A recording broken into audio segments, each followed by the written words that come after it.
Okay guys, this Amu Shakya YouTube channel Amu Shakya YouTube स्वागत छ तपाईलाई अमु शाक्यको YouTube channel मा। आज म तपाईलाई सिकाउँछु TikTok मा आएको लेटेस्ट नयाँ फिचरको बारेमा। ओके, TikTok मा धेरै फिचरहरु आइराख्छ हैन, अहिले धेरै नै अपडेट हुन्छ TikTok मा। खै किन Facebook को त्यो रिल्स भन्ने आउन लाग्यो हो कि TikTok मा पनि नयाँ फिचरहरु आइरहेको छ। अब त्यो नयाँ फिचर के हो भन्दाखेरि चाहिँ हामीले पहिला हैन कुन भिडियो हामीले लाइक गर्यौं, त्यो लाइक गरेको भिडियोको एउटा स्टोरी बस्थ्यो है। अनि त्यो स्टोरीमा गएर हामीले कुन भिडियो लाइक गरेको त्यो हेर्न मिल्थ्यो। अब चाहिँ हामीले कुन भिडियो हेर्यौं त्यो पनि हेर्न मिल्छ के। अब कहिले हुन्छ नि अस्ति मैले यो भिडियो कस्तो राम्रो थियो खै भनेर खोज्दा भेटिन्न नि त, कि त्यसलाई सेभ नगरेर बिर्सेको हुन्छ।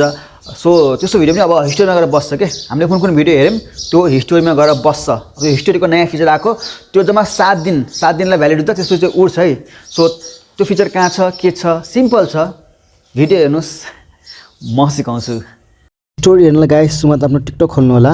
अनि तपाईको प्रोफाइलमा गएर तपाईले माथि 3 देख्न सक्नुहुन्छ, त्यहाँ क्लिक गर्नु होला।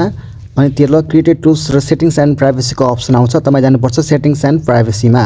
ओके, यहाँ गए अनि यहाँ तपाईको हेर्नुस् कन्टेन्ट एन्ड एक्टिभिटी मा एउटा नयाँ अप्सन आएको छ watch history. So watch history मा क्लिक गर्नुहोस्।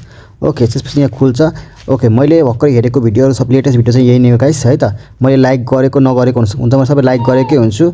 सो लाइक नगरेको भिडियो पनि हुन सक्छ यहाँ। ओके, देख्नुभयो सबै खालको भिडियोहरु यहाँ लेटेस्ट भिडियोहरु यहाँ आउँछ है त। सो यो एप चाहिँ तपाईले चाहिँ कुन भिडियो मैले भर्खर हेरेको चाहिँ कहाँ गयो भन्ने हुन्छ नि, त्यतिखेर काम लाग्छ तपाईको लागि।